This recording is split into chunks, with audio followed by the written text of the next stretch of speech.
Weirding Way Media.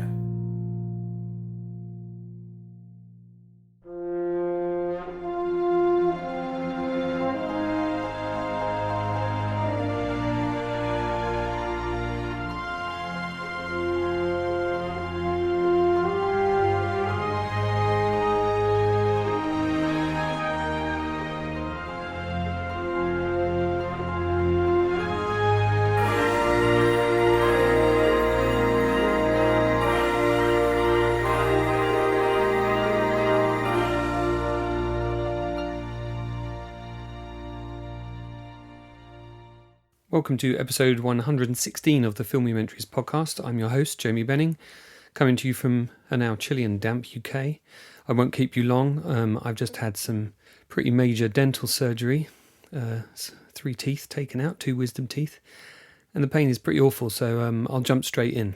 This week I'm joined by my friend and cinema historian Nigel Smith. Nigel is the creator of Memory Palaces, a website project dedicated to preserving the history of London cinemas, whether still standing or long lost. Through his research, website and walking tours, he's built a fascinating story about the evolution of cinema going in London over the past century. Nigel and I go back quite a few years. We were connected by my Inside Jaws filmumentary. Nigel is a Jaws nut too. But this time it was my turn to sit down and ask him some proper questions. We talked about his early love of cinema, how watching Superman 2 as a 4-year-old sparked his long life passion. Amazing how many things we have in common, really. We're almost exactly the same age. And how that developed into his deep interest in cinema. From West End movie palaces to forgotten newsreel cinemas, Nigel's work uncovers the architectural and cultural history hidden in plain sight. We discuss his walking tours, which I've had the pleasure of joining, where he blends his personal memories with historical anecdotes. He also tells us about some of the quirky discoveries in this conversation, like a Camden cinema that was once run by a self-proclaimed medium.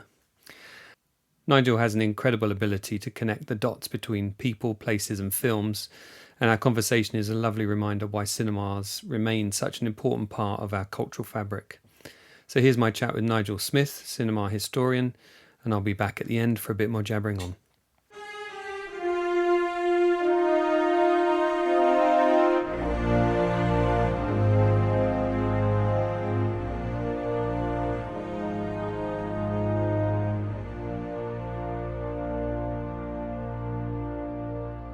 Nigel, I've been on your walk, we're friends as well. We talk about films pretty much all the time when we meet up. Now it's my turn to ask you some questions. What was it that sparked your interest in cinema as a kid, and then what sparked your interest in cinemas as an adult? I think as a kid, my dad, loves movies, not to the same degree that you and I love movies, but we would watch old movies on TV, and and I'm talking when I'm 3 or 4, right? I guess. And I remember the Johnny Weissmuller Tarzan movies being on TV a lot, and my dad getting nostalgic watching those, and a lot of westerns. And again, my dad would buy me comics when I was very young. I suspect also as a bit of nostalgia for himself. The one that I latched onto immediately was Superman. The first film that I ever saw at the cinema was Superman 2. So I would have been 4 years old. So my dad took me along to that. And I know the exact date. It was, the date in May 1981, because it was the day of the FA Cup final. My dad missed watching the football on the telly to take me to the cinema. And it must have had, a profound impact on me, because, even at 4 years old, I remember, what one of the trailers was. The Ray Harryhausen Clash of the Titans. Was it? Right? With the Pegasus, the flying horse, and the little mechanical bird. And that was it, really. Once I saw that, all of those movies, you and I are the same age. So, E.T., I remember going to see at the cinema. Return of the Jedi was the first Star Wars film that I saw at the cinema. I actually saw Return of the Jedi before I'd saw Empire. Right. I filled in the story with Empire with the little 15-minute book and cassette. Yes. With the pretend actors, yeah, like Yeah. it wasn't really Harrison and Mark and Carey. It was some sound alikes. You got a little R2D2 making a little sound when you had to turn the page. So yeah, ever since then, was deep into movies, but particularly, you know, growing up those types of movies, Superman, Star Wars, Indiana Jones, all of those. And then cinemas themselves, in terms of what I do now with these walking tours and my website, the spark of that was sort of about 12 years ago. I live in Islington in North London, and Islington had some sort of art film festival, you know, run by the council. And one of the events was a walking tour from one end of Holloway Road to the other. And for those of you listening who don't know North London, Holloway Road is a very long main road, shops, pubs, restaurants, and quite grubby. You know, it's not, I would say, a destination street, you know, for visitors in London. But this walk was led by an artist called Sam Nightingale, and he'd done this amazing project called Islington's Lost Cinemas.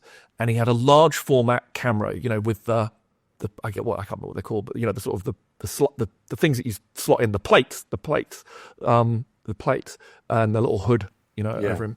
He did this photo series where he would take these photographs of buildings in the locations where there had been cinemas, and this walking tour was pointing these out, accompanied by his photographs. And what amazed me was just how many there were. You know, I don't know, Holloway Road is a mile or so long, and I felt like, but there must have been 10, all within close proximity to each other. And, you know, and the fact that they weren't really there anymore, or there were little fragments. So when I started thinking about doing walking tours, I was like, I really want to do something similar to that. And so I've been doing the walking tours for a couple of years now, and do more and more of them, exploring more parts of London. And what is so fascinating about it is, for a lot of people, it's very relatable. Very few people have never been to the cinema in their lives. And particularly, you know, if I do the tour that I do in the West End, the one that you've been on, you know, people have been to those cinemas, you know, so people come with their memories as well. So I mean, so the website that I have is called Memory Palaces, and that was you know, it's a deliberate name because it's so evocative. Yeah, I love doing that walk with you and the bunch of people that came along that day, because it's really interactive as well. You let people sort of tell their stories, as well as you telling your stories and your knowledge about each of those movie palaces.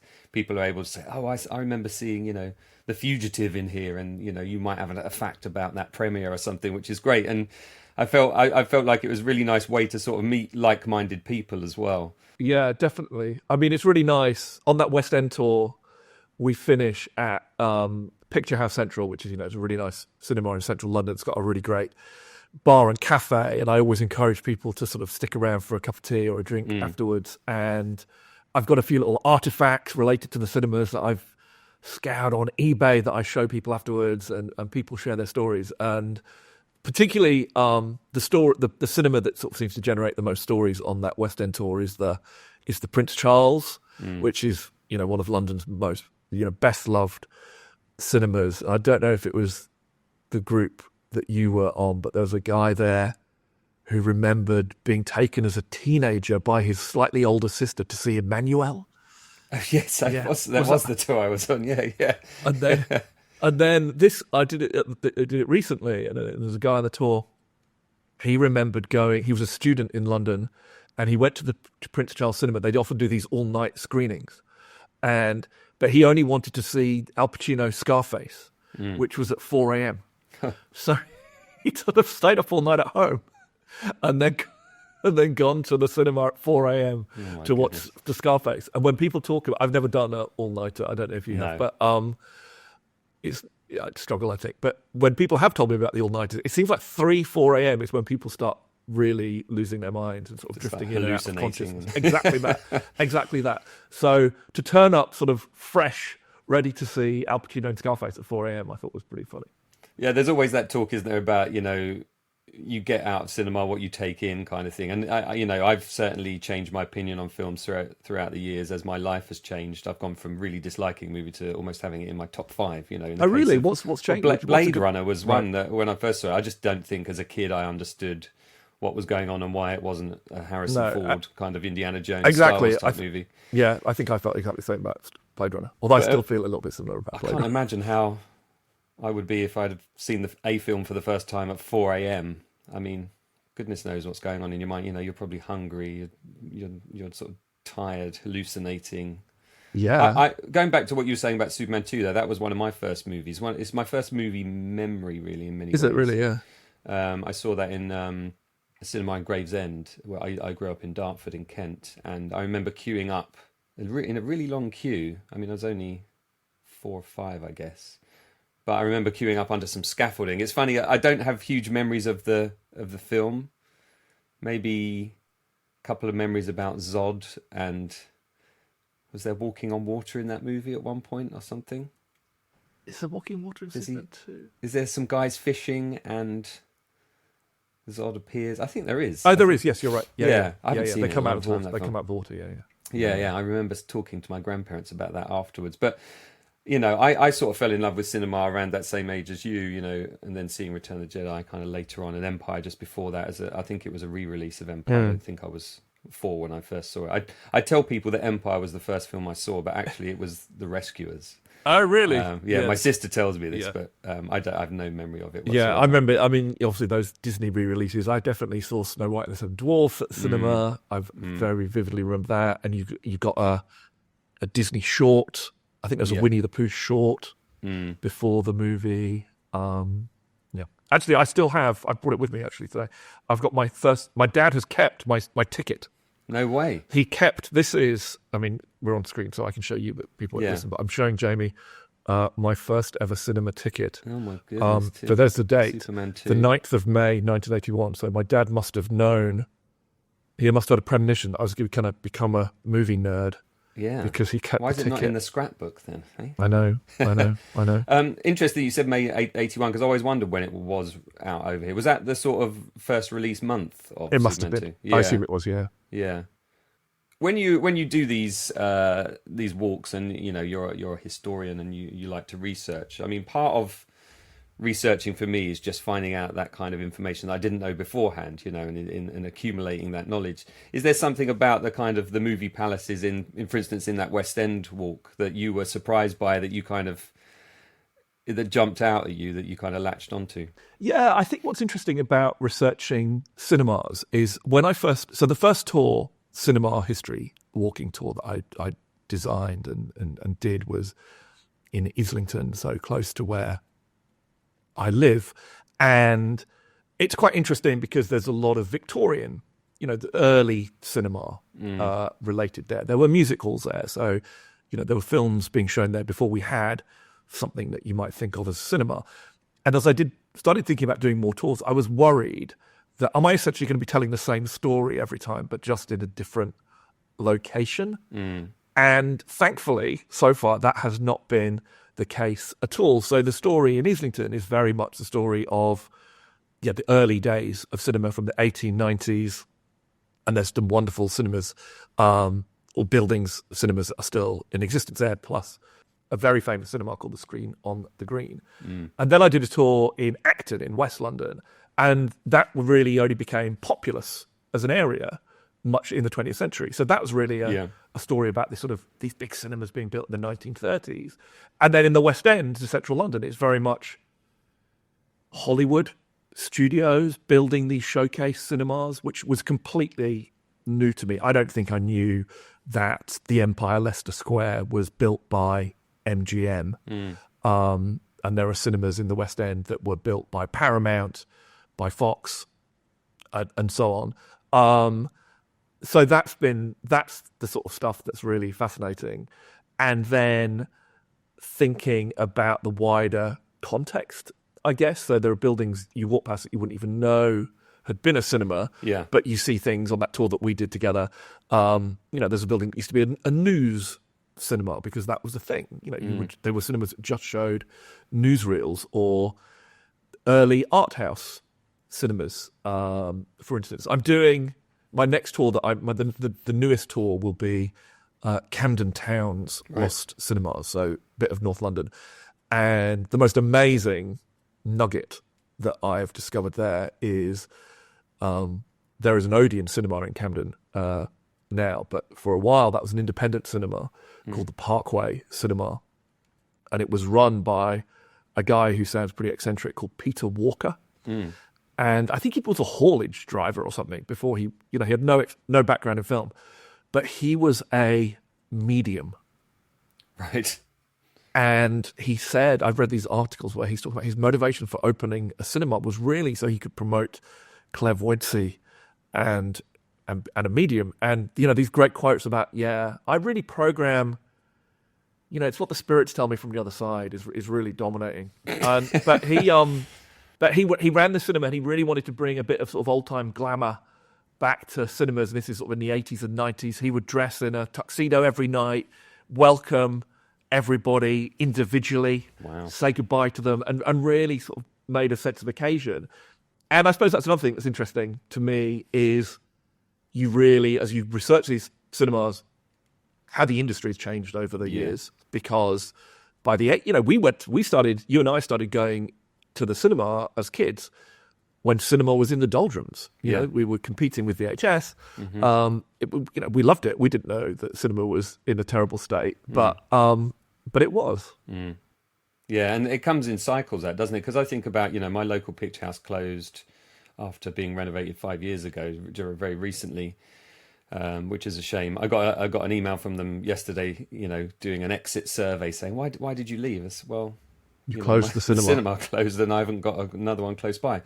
But it does come in cycles, that as well. But have you ever got a kind of idea of the kind of attendance numbers of some of the periods that you kind of look at, going back to kind of the 50s, like when our parents would have been going to the cinemas in the 60s, I guess.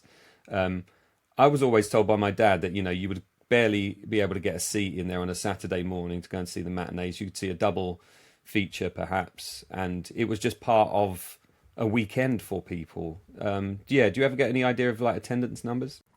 Absolutely. And I think it is one of the threads that sort of goes through all of these stories. So I often, the peak year for cinema going in this country, in Britain, was 1946. Really? And I often ask people, anybody want to guess what the ticket sales were in Britain in 1946? And unless you've got a cinema historian on the tour, which occasionally happens, nobody can guess. And by point of comparison, I think like last year at the UK box office, ticket sales was probably something like 180 million, let's say. So that's on average.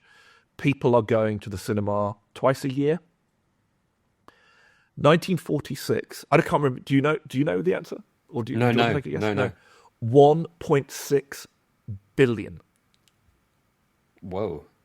Adjusted for inflation, or no, that's numbers. That's numbers. That's numbers of people. Numbers of people. Right. Number of tickets sold. Wow. 1.6 billion. And you compare that to the population of the time as well. Exactly. And well, you hit the nail on the head when you were talking about your dad's experience, because going to the pictures, cinema going, was habitual. You just went indiscriminately of what was on. It was just a thing you did. And as I say, I mean, in Acton, in West London, on the tour there, they had at one end of the high street 1,500 seat Odeon, and at the other end of the high street, a 5-minute walk, another cinema, Dominion, another 1,500 seat cinema. Crazy. And that is in just a sort of a suburban residential area. So yeah, they were packed, and people were going week in, week out. Some of the cinemas would change the program twice a week. I think one of the things that's really fascinating in the West End in central London is that, and obviously we're talking of the days of celluloid film being shown from film prints. There's only a finite number of them. Films were shown in the West End for months before they were shown elsewhere in the country. Yeah, quite yeah. often. And that was true. That was true when we were growing up. Yeah. as well. So you would go to the cinema in the West End to see something. Some of these big roadshow movies, Sound of Music, that sort of thing, South Pacific. I mean, they were shown for months, and you would book your tickets in advance at the box office. They would be posted to you in an envelope. It was like going to the theatre, but a lot more affordable, and especially back then, 1940s and 50s, this time when we're talking about, it was an affordable luxury for people. So you could afford to go week in, week out. I mean, it's not necessarily an affordable luxury these days quite often. No, if you've got kids, you have to get a babysitter. You might go out for the evening. You might have a meal beforehand. You might go to the cinema as well. You're talking about a few £100, a couple of £100 there. Whereas you would have packed your kids off to the Saturday morning matinee that you're talking about again, and hundreds of kids week in, week out. And the thing I love about those, and they went on till the 70s, early 80s even, that they would show these serials that were made in the 1930s, still had an audience for those. The Looney Tunes cartoons made in the 1940s.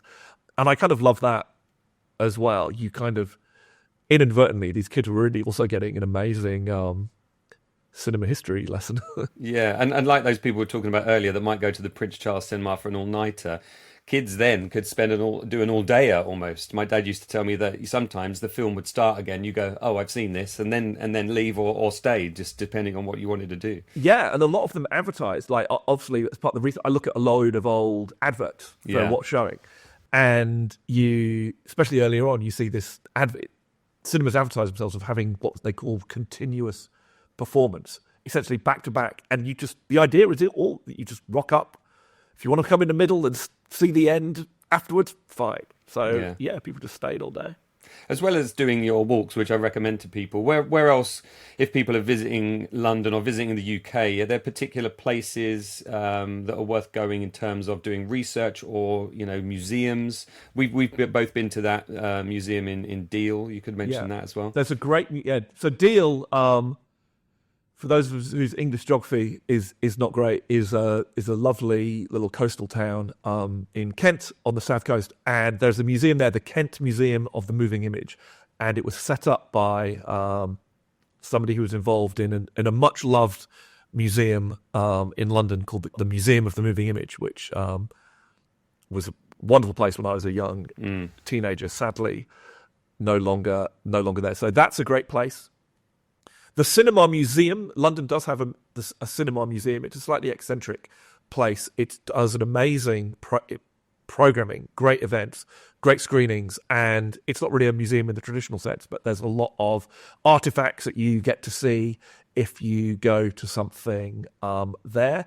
But sadly, we don't have anything really in this country that rivals the Cinémathèque Française or Berlin. I think Germany's got about 8 dedicated film museums, so we don't really have any. Because there is as well for me. There's a huge kind of black hole with regards to British cinema. Really, I mean, I watched that series Real Britannia, which was a kind that John Spira did, which was the kind of Easy Riders Raging Bulls of the UK. I think he described it as at the time. But I do feel like there's a huge gap in our movie history. I think that the Museum of the Moving Image is a great sort of insight into some of those things that I just had no clue about. Films that obviously we know, like the Ealing comedies obviously are a big thing because they exported well. And it's their popularity has sort of come back around. But I always feel like there should be more resources out there, more books on British cinema history. Have you ever been tempted to write a book? I have not been tempted to write a book. The website, this website that I launched recently, Memory Palaces, is the ambition of it is to tell the story of over 100 years of cinema going in London via 100 buildings I've identified that are still visible, that either are or have been cinemas, telling individual stories about each of those. And I would like to think that may have book potential. I think so. In the future. It would be lovely, nicely illustrated. Other than that, I've not been tempted. sadly. Is there a particular cinema that kind of stands out to you as the one you would go to, yeah, as a preference? I mean, the reason I ask, I guess, is because there were two up until very recently. There were two cinemas here in Bromley where I live. There's a View Cinema, which is one of those go down 5 escalators underground into this dark dungeon where they sell nothing but ice cream and sweets, and you go into one of the screens which are pretty large, and you sit on a lazy boy chair and all that. It's very comfortable. But there's also the Picture House, which was renovated back to its Art Deco former glory. The screens were smaller. The sound probably wasn't as good as the View, but it's the cinema that I would support as a preference because it felt like that there was a more discerning kind of audience going there, less likely to have, a bit of a fight about somebody pulling a phone out. Well, it just didn't happen there ultimately. But is there somewhere you pick that fits all of those criteria for you? Yeah, there's a few. So the cinema that has sort of become my local is the Curzon in Camden, which is quite a new cinema. It only opened a few years ago. And it's quite eccentric because they've built the cinema underneath the functioning railway arches. So you do get a bit of a rumble occasionally while you're watching a movie. The entrances to each screen are outdoors. So you go and buy your ticket and then you have to walk outdoors. Oh, wow. Somebody was moaning to me about this the other day because they needed the toilet during the film and it was raining and they got soaked, and then somebody has to let you back in. Is that just some architectural quirk to the building itself then, is it? Yeah, because each screen is under a different arch. Yeah. But it's what I love about it. I mean, I can walk to it, so that's great. It is well programmed. It shows the sort of films that I like. It's got quite a few screens. It's probably got 5 screens, I think. But it's also, each auditorium is only about 30 seats, which is quite common for these sorts of, kind of boutique-y cinemas. But it's really well proportioned. So you don't feel like you're in a small auditorium. You feel like you're getting a big screen experience. So that is a cinema that I frequent, probably most regularly. Also, walking distance the other way, there is an Odeon, multiplex, but that is in a beautiful, the Odeon Holloway Road. That was built in the 1930s. Gaumont. It would have been, a couple of thousand seats. Yeah, I think it's probably got 9 screens now, all in the same building, and that has been luxed. So that means the Odeon have put in their nice reclining seats. So some stuff I go to see there, and actually I was saying about it being expensive. Odeon in the last couple of years have introduced, quite affordable, tickets on certain days of the week and at certain times, which is great. I do tend to go to see the big blockbuster movies. I do like the BFI IMAX, which I think claims to be the biggest screen in possibly Europe, certainly in the country. Yeah. We recently saw the Superman doc there, the Christopher Reeve doc. Yeah, that was good. We did. I will be going to see Gladiator 2 there this afternoon. Oh, very nice. Yeah, I need to find some time to do that. Yeah, maybe, where are we? Friday. Yeah, I need to do that. And I feel like I haven't been to see a big kind of new blockbuster. I saw Terminator and Terminator 2 at the IMAX fairly recently, and that documentary we just mentioned. But yeah, I feel like I need a good sort of blockbuster experience. One of my most memorable recent-ish cinema memories was seeing the new Batman film, the Robert Pattinson, Matt Reeves Batman film. Yeah. And I think it was probably one of the first big movies that I saw after lockdown, and saw that at a packed IMAX. And I really liked the film, but it was a really thrilling experience to see it with a huge audience. So that's one I liked. And then I think my sort of, if I could go to one cinema, only go to one cinema for ever, restricted to one, the Curzon Mayfair, which I don't visit that regularly because it's not geographically particularly convenient to me. But it was, it was origins from the 1930s. It was redesigned in the 1960s. It's got 2 screens, but the main auditorium feels big and it feels quite luxurious. And there's something really unique about it. Architecturally, it's a very distinctive cinema. So that's one that I love in central London. I kind of love it whenever you get a cinema where it has curtains that open, and there's just something about the presentation and masking the top and bottom of the screen and all of that stuff, all of the sort of old school stuff that you would have seen where there was a dedicated projectionist and like a more discerning staff there. Not masking the screen is one of my real pet peeves because, especially with digital projection, you do sometimes feel like you are watching a big TV. And as you say, anything that can make the whole experience feel more theatrical is a great thing. And definitely curtains. Definitely there are not enough cinemas with curtains. There's a lovely little cinema I went to also in Kent, in Sandwich, which is a beautiful medieval town called the Empire. Tiny, one screen cinema. Has curtains though. I remember it having curtains. And we were just visiting, and that movie Wicked Little Letters with Olivia Colman and Jessie Buckley was showing, and it was packed, and it was just a lovely experience. And the whole, actually, you bought your ticket, and it was just like that little paper ticket that I showed you, from 1981. They just put in the effort to make it feel something that is different from just watching at home. And I do seriously think, the survival of cinema has to be it being an experience that is something distinctive. We're never going to go back to that time of it being something people do week in, week out. But if it's affordable and feels special, and there's decent movies, of course, I think hopefully cinema will continue to thrive. Yeah, that was going to be one of my questions about what can be done to kind of keep people in the cinemas or bring them back to the cinemas. I mean, I feel that that sense of sort of community that you just described in that Sandwich cinema, with maybe the town coming together to watch that release. Yeah. That night. I always like those stories, or those travelling, cinemas in big expandable vans that go up into the Outer Hebrides and things like that. I think just that idea of bringing people together, and I remember many cinema experiences in the 90s when I could go on my own, without my parents or with my friends, that is. And we'd always bump into other kids that we knew, Right. There'd always be groups of us in that community. And that cinema was another town away. I'd have to get the train or the bus to Gravesend. But the community aspect for me feels important. I mean, you have that sort of community aspect with your film club, the Tufnell That's Park right. Film Club, that's been a long-running, well-known film club. That's an important thing, isn't it? Just to sort of engage with people in your local community that are like-minded.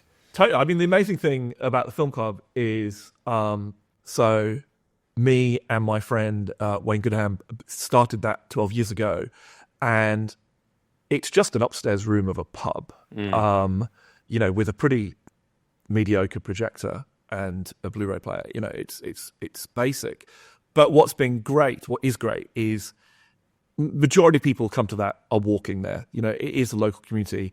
It is people in their 20s. It is people in their 80s, and they trust what we show. And that is actually, for some people, an habitual thing. They come whatever. So that is lovely. And there also are some really good community cinemas. The reason I did a walk in Acton in West London is friends of mine were involved in setting up a community cinema there called Act One, and that's a true community cinema that offers a really great film programming, 2 screens, but there's a lot of other stuff that happens there. It's in an old library, so it's got this great old sort of lounge area, and people have board game nights there, and that cinema, its primary purpose is a cinema, but it's become a community focal point, and that definitely exists. And then I love that you reminded me that that the cinemas in the Outer Hebrides, I think it's called the Screen Machine. That's right. Yeah, I follow it on social media, right. And occasionally it breaks down,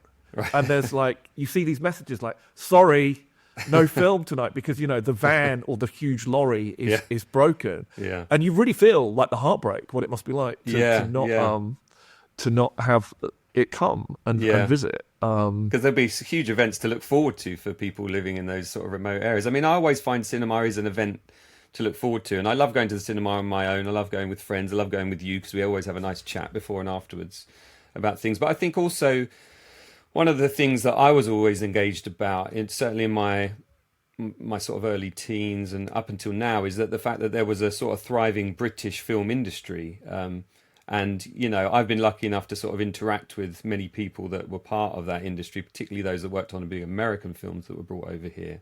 And I think if there's a lack of that, if there's a lack of films being made in this country, the sort of engagement does kind of disappear a little bit. I as we spoke about just beforehand, I went to Robert Watt's kind of Memorial Remembrance Day funeral yesterday, and was really touched by how many members of his extended family were there, and remember being taken to premieres at Leicester Square and seeing Princess Di and Prince Charles, and how sort of they weren't necessarily movie fans, but they were kind of drawn into it via Robert's enthusiasm for his job. So I think just having personnel that work in the industry in our communities is something that I think we need in this country. Totally. We need to keep that going.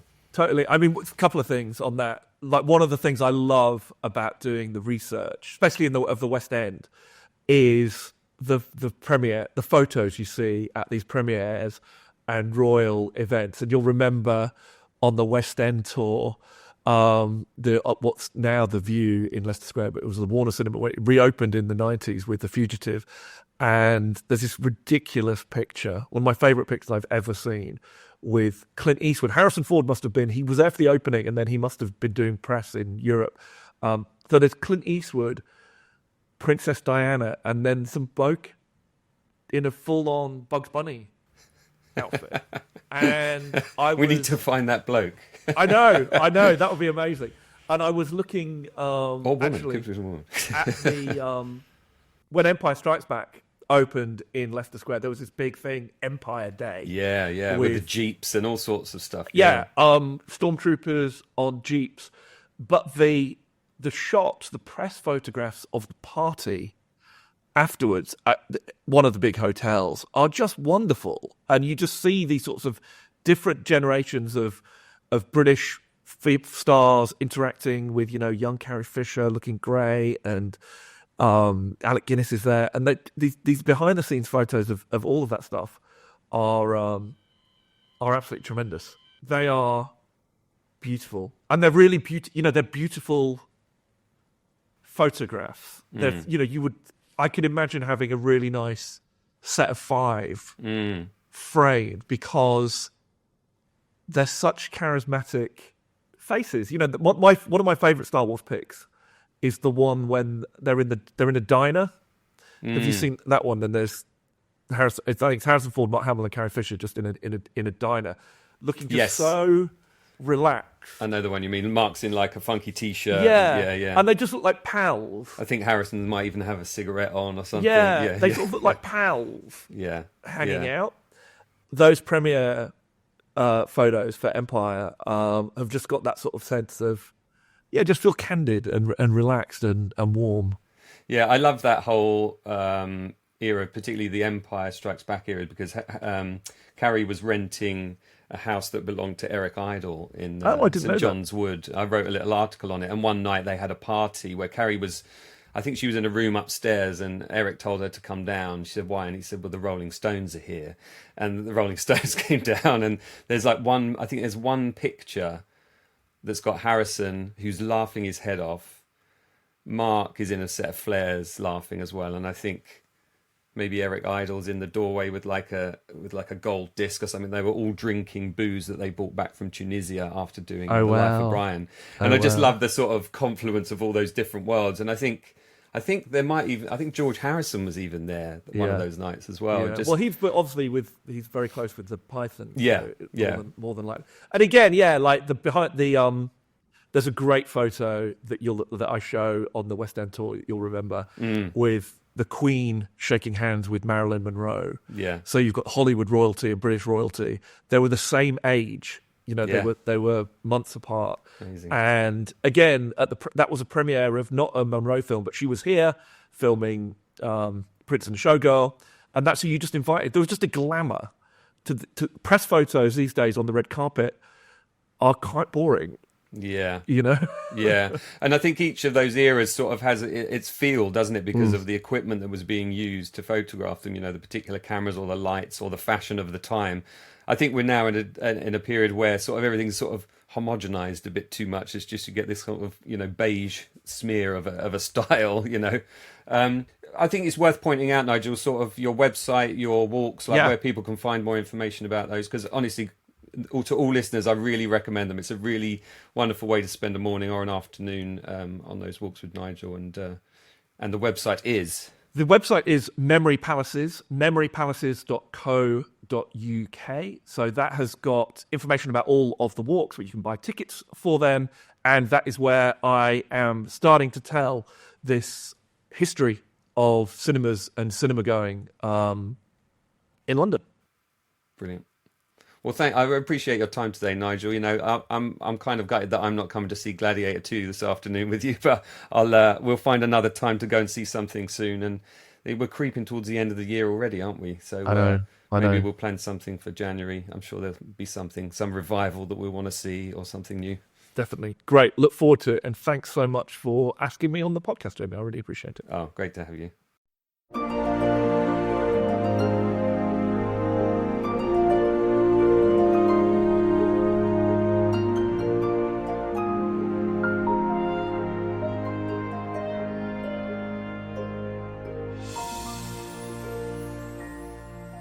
Well, I hope you enjoyed my chat there with Nigel.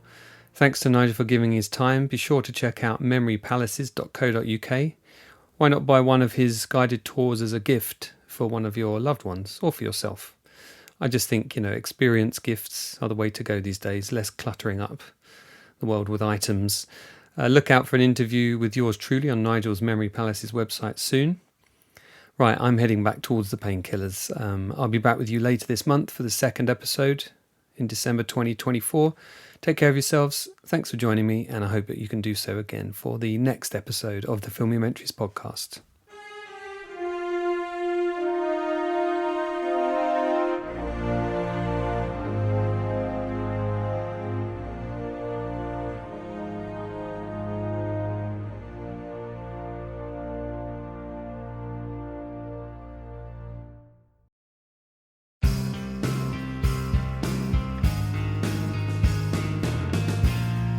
Weirding Way Media.